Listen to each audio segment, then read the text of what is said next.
David, you're our newcomer, so give us your take on the way in which science is communicating messages right now about the health or ill health of the oceans, and whether you feel, the balance being struck between honesty and alarm, and also messaging that human beings, whether it be in the commercial sector, politics and government, can still make a difference, that it isn't too late. How do you see this debate unfolding? It's certainly not too late. And I actually think the scientists have been doing a good job of finding that balance properly, and the other stakeholders as well. One thing I have seen just in the last 10 years is an extraordinary uptick in the overall interest in the oceans. Right. We have the Our Ocean conferences now coming to Norway. The UN had a massive ocean conference in 2017. Do these, sparing the blushes of the Norwegian government, who are so committed to this, do these conferences make any difference? They certainly do. We have commitments at the highest levels of government, heads of state and ministers and philanthropies and businesses and NGOs to do things. And there has been an uptick in the amount of marine protected areas established and other funds flowing into good causes. But there's a lot more to do, and particularly in the Arctic. And when you say a lot more to do, what are you thinking of specifically?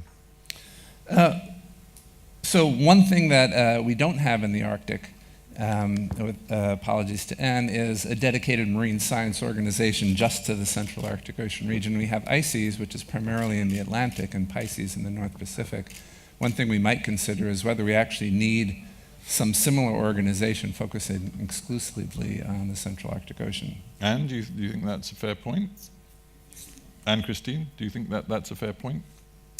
Yeah, again, I mean, I will leave the politics to others, but say that in a scientific community, it's true that ICES has an established legal foundation. There's 20 member countries, which is primarily in the Atlantic Ocean. But I would also say that when we look into our cooperation, we are cooperating with more than 60 countries, ranging also to the Arctic region, and that science really knows no borders, and the scientific results that we are coming up with are also applicable in the Arctic region. Mm.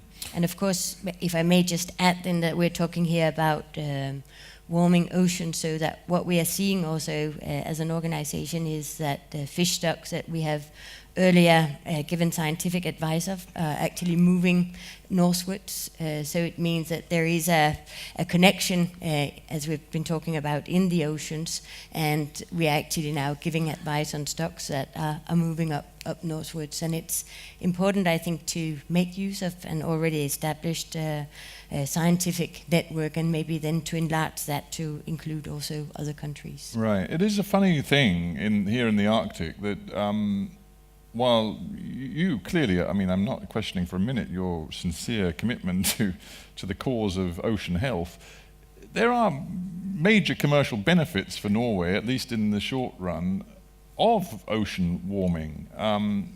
Obviously, fish stocks, you've mentioned that as it happens, cod are coming your way in numbers that haven't been seen for a long time. But it's not just that. I mean, if one looks in the longer term at shipping routes and also the ability to explore offshore energy and mineral resources given melting sea ice, there are commercial benefits to be had.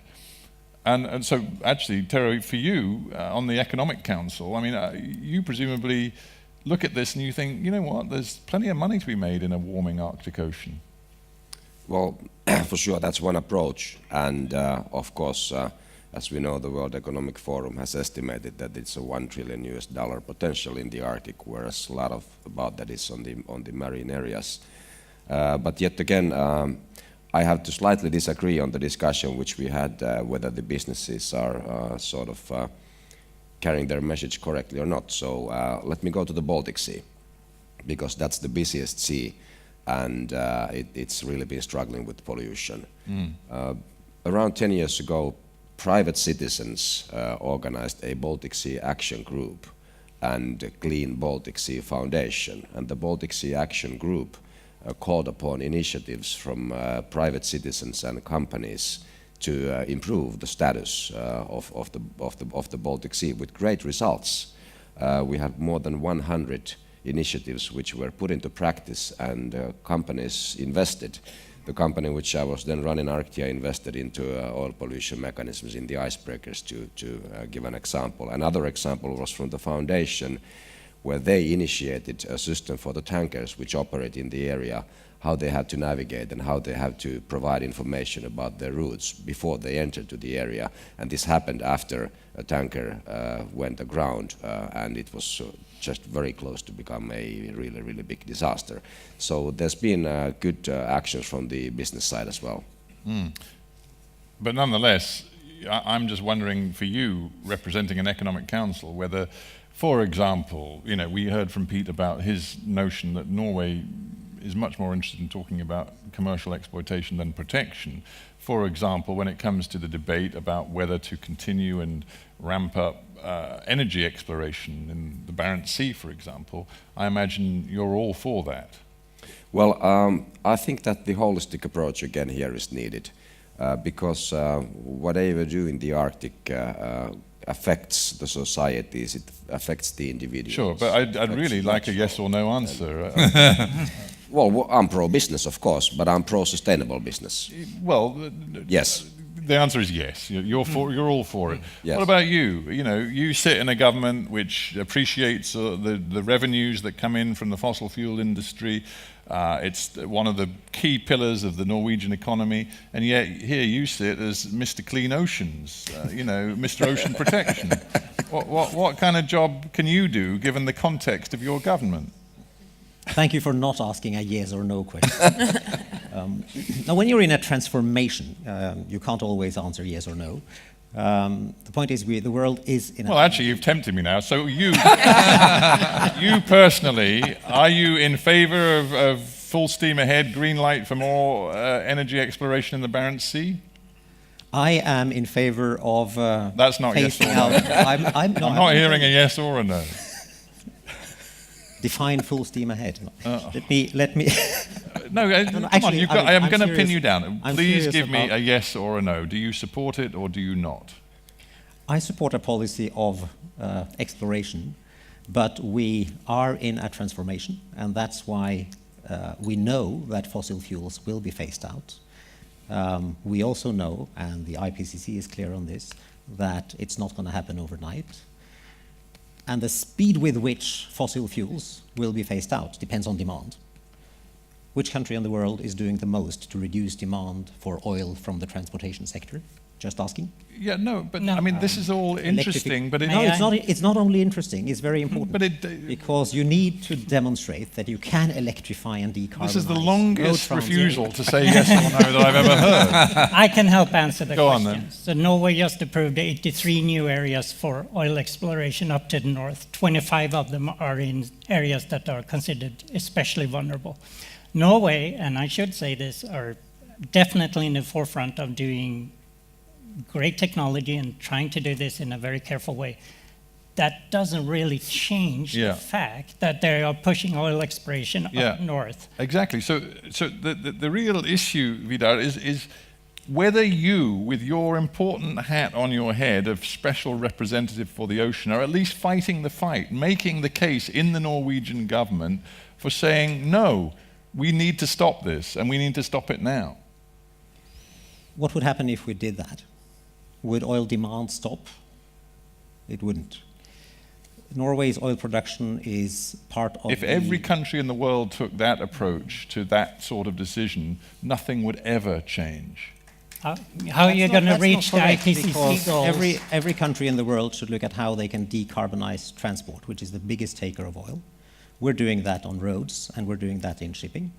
We've bought the first, our aviation authority has bought its first electric plane. So we're moving full speed on the demand side.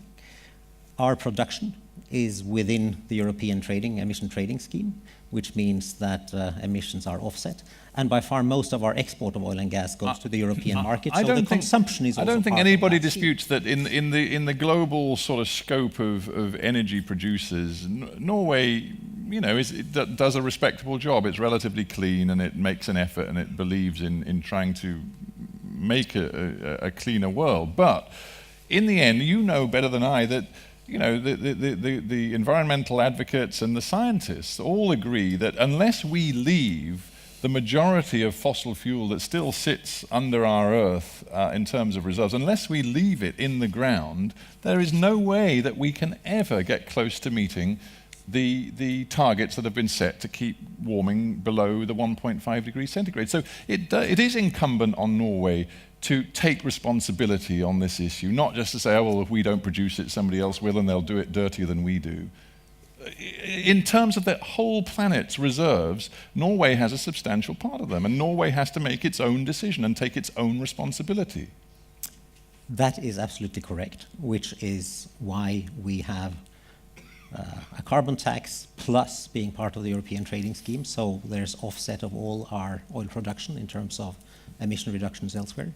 And even end of pipe, even the consumption of most of our oil and gas is part of the European trading scheme. But the most important thing is to drive demand for oil and gas down. And that is not least a matter of decarbonizing. But that's not what you're doing. And I want to get back to the Arctic because I live there. I love the... Well, it is an Arctic conference. Yeah, I love the Arctic and the landscape. It's deeply ingrained in me as a person on a personal level. So I feel very emotional about the Arctic and the way it's going. And I feel like... I think the message should be that the Arctic is still primarily undeveloped as an area in the world comparatively. So we have the chance to sort of get it right in the Arctic. So we have a big responsibility to make sure that we get it right in the Arctic. And for a number of reasons, for the people who live there, for the iconic species that live there that are stressed under climate change, and so on and so forth. Problem is, I think, is that if we get, or a good thing, I'm trying to be not Ingmar Bergman now and be more positive. I think if we get it right in the Arctic, there's actually a potential to export that success into other areas of the world. And we can do that if we think about science-based, ecosystem-based management and protecting the environment up in the Arctic. That doesn't go There's with passion on both sides, and it's a really important debate. I don't want to get too stuck on it for too long, but I think it's important to air it, and we have aired it. But I do think, as we've got a little bit of time left, we should now see what people want to say, question, think from our audience. So again, got a bit of time to put hands up and join the debate, if you would. So, ma'am, you get the microphone, and then we'll go over there. Thank you. Dave, I wonder if you could follow up just a little bit on your earlier comment about science-focused organization for the Arctic Ocean and how that might relate to the recently adopted moratorium on fishing in the Central Arctic Ocean. Oh, well, thanks very much, Fran. So I think you may know 9 countries in the European Union signed an agreement in October to prohibit fishing in the Central Arctic Ocean in the high seas area for at least 16 years.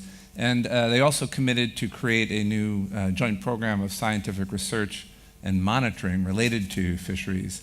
And one question is, how will that be organized? How will that science work be organized?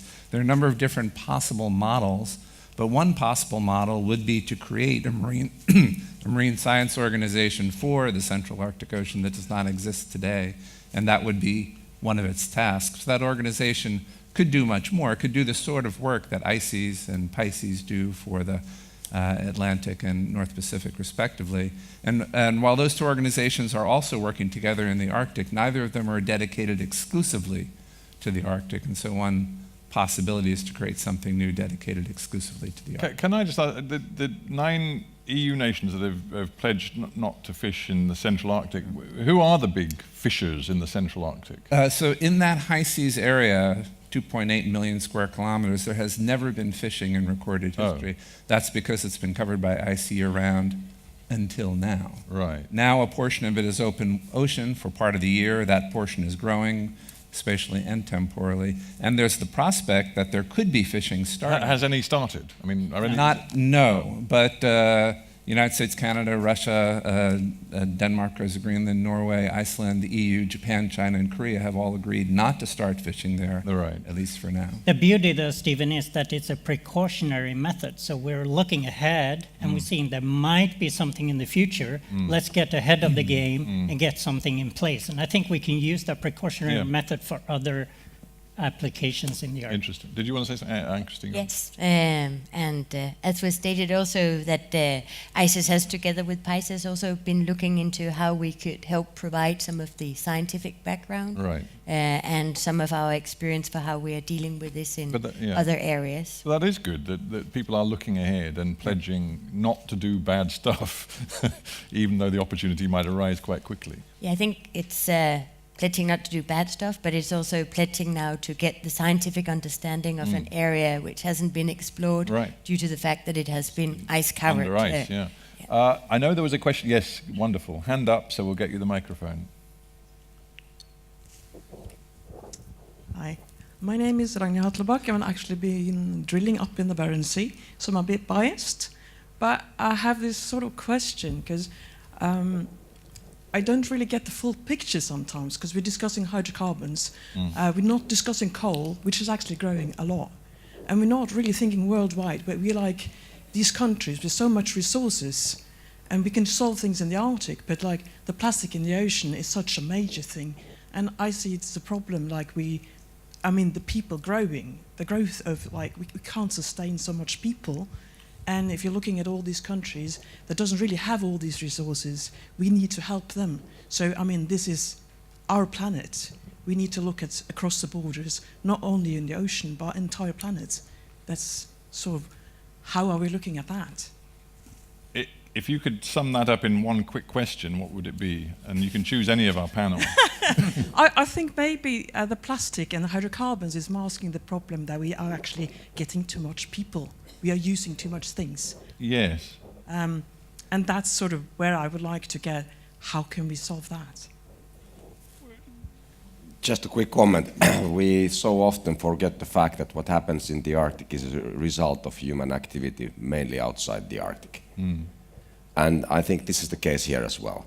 And looking into the fact, for instance, that there's been very efficient and good Arctic drilling in the North American Arctic in the 1970s and 1980s with no spills. Well, of course, we're all aware of the fact that situation is very different and we need to get down on hydrocarbons. But discussing about the plastic in the Arctic, the fact is that the plastic is not coming from the Arctic. Sure. And which is why the Norwegian initiative is very much a worldwide initiative. Exactly, Yeah. exactly. But it's actually I'm doing your work starting- for you now. But it's actually starting to get local sources too. As permafrost is melting, there's a lot of actually local garbage that's being generated inside the Arctic as well. That's been land-based, frozen in dumps and so on, and that's now making its way into the Arctic. Right. So it's a double-edged sword. We've run out of time, but I just want to ask one very brief question of any expert on the panel. Somebody was telling me last night that the microplastics in ice and snow is now a thing. You know, it's there, and people are now beginning to think about that too, not just in the water, but in the frozen water, in the ice and snow. Is that's Yes, true, is it? That's true, and it's also inside us. So there's also a new inside us. study that it's found inside But you humans. promised not to just leave us with all these No. bleak and depressing thoughts. So, despite the fact we're full of microplastic, I encourage you now to go and have a cup of coffee.